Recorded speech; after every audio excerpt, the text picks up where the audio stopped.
تتجافا جنوبہم عن المضاجع، رات کے اوقات میں ان کے پہلو بستروں سے دور رہتے ہیں، علیحدہ رہتے ہیں، رات کو یبیتون لربہم سجدا وقیاما۔ ایک تو وہ شخص ہے کہ جو ساری رات پڑا سوتا رہتا ہے، اور ایک وہ ہے کہ جو وقفے وقفے سے اٹھتا ہے، اللہ کو یاد کرتا ہے، کبھی کھڑا ہے کبھی سجدہ کر رہا ہے۔ تو ان کے پہلو جو ہیں وہ ان کے بستروں سے علیحدہ رہتے ہیں۔ یدعون ربہم خوفا وطمعا، اپنے رب کو پکارتے رہتے ہیں، دعا کرتے رہتے ہیں اپنے رب سے،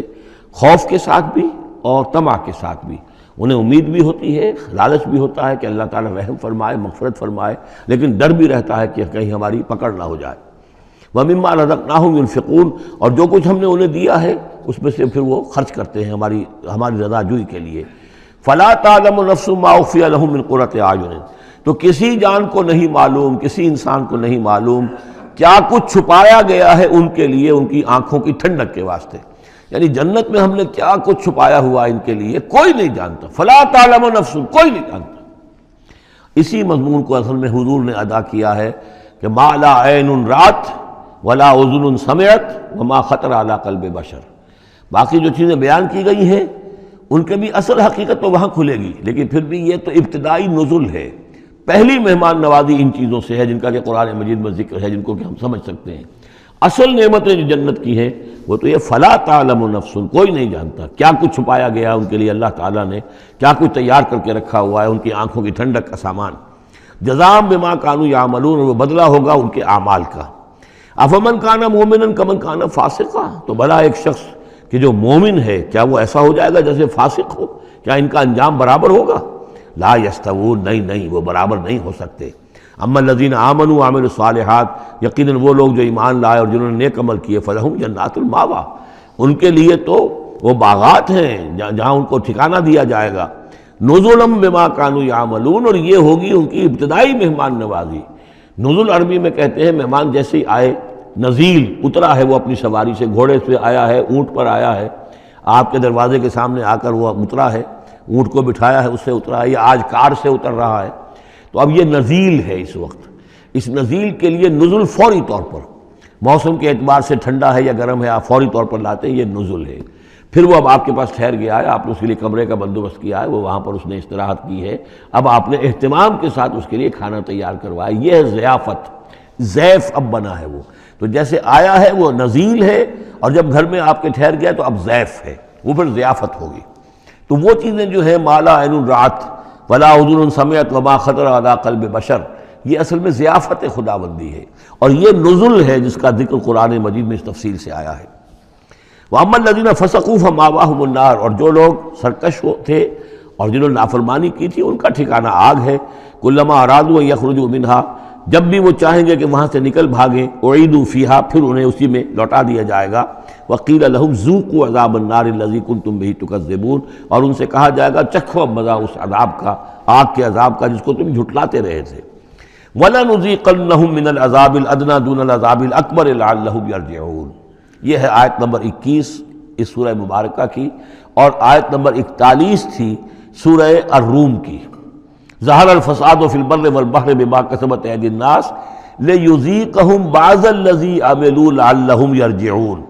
ہم لوگوں کے کرتوتوں کے کچھ اعمال کی سزا دنیا میں دے دیتے ہیں، شاید کہ یہ جاگ جائیں، ہوش میں آ جائیں اور یہ لوٹ آئیں، پلٹ آئیں، توبہ کریں۔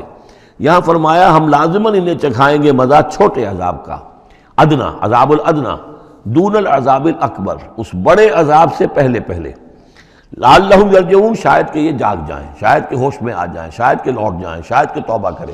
یہ بات جو ہے آ چکی ہے کہ رسول جب بھی بھیجے جاتے تھے تو اللہ تعالیٰ کی طرف سے اس قسم کی تنبیہات کا سلسلہ آتا تھا تاکہ لوگ بیدار رہیں۔ وَمَنْ أَظْلَمُ مِمَّنْ ذُكِّرَ بِآيَاتِ رَبِّهِ ثُمَّ أَعْرَضَ عَنْهَا، اس سے بڑھ کر ظالم کون ہوگا جس کو نصیحت کی گئی اب اس کے رب کی آیات کے حوالے سے پھر بھی اس نے اعراض کیا۔ یعنی ایک تو نصیحت کوئی کر رہا ہے، وہ اپنا جو فلسفہ بھگار رہا ہے، یا کوئی اپنی عقل لڑا رہا ہے، اپنی منطق لڑا رہا ہے، ایک یہ کہ اللہ کی آیات کے ذریعے سے تذکیر کر رہا ہے، پھر بھی اس سے اعراض کرے۔ ثم اعرض عنہا انا من المجرمین منتقمون، ایسے مجرموں سے تو ہم انتقام لے کر رہیں گے۔ وَلَقَدْ آتَيْنَا مُوسَى الْكِتَابَ فَلَا تَكُنْ فِي مِرْيَةٍ مِّن لِقَائِهِ، اور ہم نے موسیٰ کو کتاب دی تھی، اور یہ جملہ متردہ بیچ میں آیا ہے کہ اے نبی آپ بالکل شک میں نہ رہیے اس کی ملنے سے یا اس کی ملاقات کے۔ اس کا ایک ترجمہ یہ کیا گیا ہے کہ شب معراج میں حضرت موسیٰ سے بھی حضور کی ملاقات ہوئی تھی، تو اس کی طرف اشارہ ہے کہ آپ کی جو ملاقات ہوئی تھی وہ موسیٰ ہی سے ہوئی تھی، اس میں کوئی شک نہ کیجیے۔ لیکن زیادہ جو قرین قیاس ہے، جو سیاق و سباق کے ساتھ مناسبت رکھتا ہے، وہ یہ ہے، تو اے نبی آپ بالکل کوئی شک نہ رکھیں اس بات میں کہ جو کتاب موسیٰ کو دی گئی تھی وہ واقعتاً اللہ کی طرف سے تھی، کتاب کا ملنا اللہ کی طرف سے تھا، اور اس قرآن کا ملنا جو آپ کو ملی ہے یہ بھی اللہ کی طرف سے ہے۔ اور حضور سے خطاب کرتے ہوئے بھی در حقیقت یہاں پر روح سخن جو ہے وہ لوگوں سے ہے کہ تم کوئی شک نہ کرو کہ تورات اللہ نے ہی دی تھی حضرت موسیٰ کو، اور قرآن اللہ ہی نے دیا ہے محمد کو صلی اللہ علیہ وسلم۔ وَجَعَلْنَاهُ هُدًى لِبَنِي اسرائیل، اور اس کو ہم نے ٹھہرایا تھا، بنا دیا تھا ہدایت، رہنمائی بنی اسرائیل کے لیے۔ وَجَعَلْنَا مِنْهُمْ أَئِمَّةً يَهْدُونَ بِأَمْرِنَا لَمَّا صَبَرُوا، اور ان میں سے پھر ہم نے ایسے امام اٹھائے، پیشوا اٹھائے، رہنما اٹھائے کہ جو لوگوں کو ہمارے حکم سے وہ ہدایت کرتے تھے، رہنمائی کرتے تھے، تورات کی تعلیم کرتے تھے، تورات سمجھاتے تھے، نیکی کا حکم دیتے تھے، امر بالمعروف و نہی عن المنکر کرتے تھے، لما صبروا۔ لیکن یہ کام وہ کر سکتے تھے جب خود صبر کی روش اختیار کر لیں۔ اگر آدمی اپنی تمام توانائیاں اور قوتیں زیادہ سے زیادہ عیش، زیادہ سے زیادہ دولت جمع کرنے پر کرے گا تو وقت کہاں سے لائے گا ان کاموں کے لیے؟ اور اس کام کے لیے تو ظاہر بات ہے آپ کو بدی پر کسی کو روکنا ہے، ٹوکنا ہے، نہیں منکر کرنا ہے تو کوئی صبر بھی کرنا پڑے گا، کوئی مصیبت بھی آئے گی، کوئی تکلیف بھی آئے گی، کوئی آپ کو ستائے گا بھی، گالیاں دے گا، اور اگر حکومت کے خلاف آپ نے کوئی بات کہی ہے تو حکومت آپ کو سزا دے گی۔ لہذا صبر کے بغیر یہ کام نہیں ہوتے۔ وَجَعَلْنَا مِنْهُمْ أَئِمَّةً يَهْدُونَ بِأَمْرِنَا، اب ہر شخص کے ہم میں سے یہ خواہش پیدا ہونی چاہیے کہ اللہ تعالی ہمیں بھی، اگر بنی اسرائیل میں سے اللہ تعالی نے بہت سے لوگ ایسے اٹھا دیے جن کی یہ تعریف کی جا رہی ہے، جعلنا منہم ائمۃ یہدون بامرنا لما صبروا، اللہ تعالی ہمیں توفیق دے کہ ہم بھی اس امت مسلمہ میں اسی کام کے کرنے والے بن جائیں، تاکہ لوگوں کو خیر کی طرف بلائیں، حق کی طرف دعوت دیں، لیکن اس کے لیے اپنے لیے صبر اختیار کرنا ضروری ہے۔ کم سے کم اپنا جو ہے اسٹینڈرڈ آف لیونگ رکھیں، تاکہ یہ کہ ہم اپنا وقت سپیئر کر سکیں، جس کو تبلیغی بھائی کہتے ہیں تفریغ الاوقات،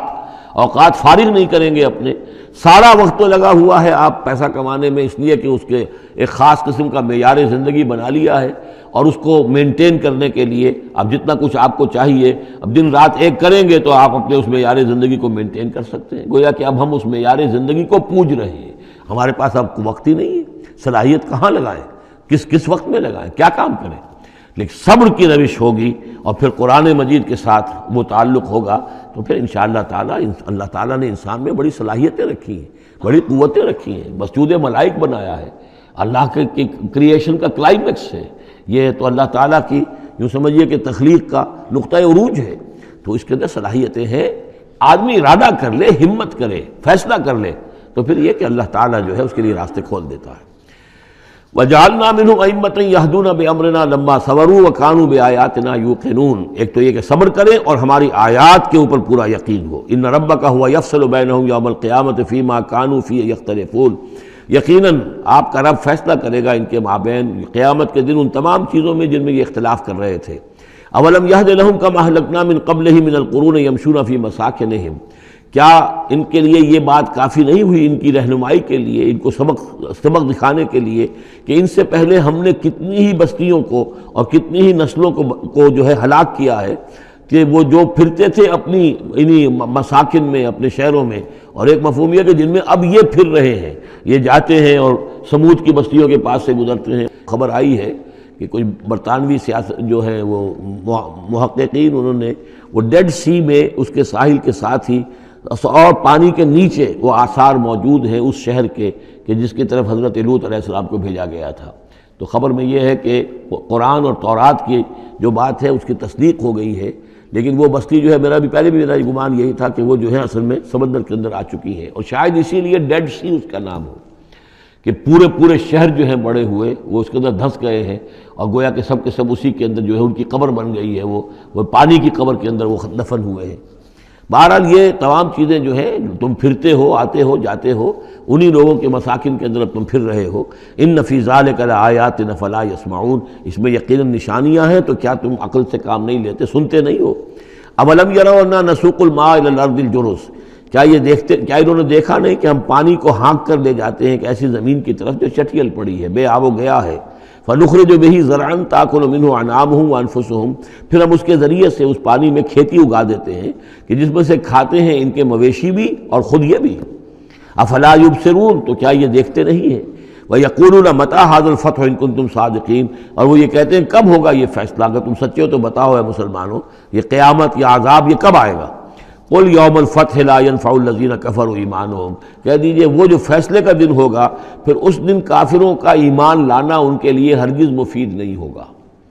ایمان لانا غیب میں اب، جبکہ وہ حقائق جو ہیں وہ غیب کے پردے میں چھپے ہوئے ہیں، تب وہ مفید ہے، لیکن جب فیصلہ ہو جائے گا اور جب تمام حقائق جو ہیں وہ نگاہوں کے سامنے آ جائیں گے، یوم الفتح لا ينفع الذین کفروا ایمانہم ولا هم ینظرون، اور پھر انہیں کوئی مہلت نہیں ملے گی کہ اب وہ کوئی توبہ کر لیں یا کوئی اپنی اصلاح کر لیں۔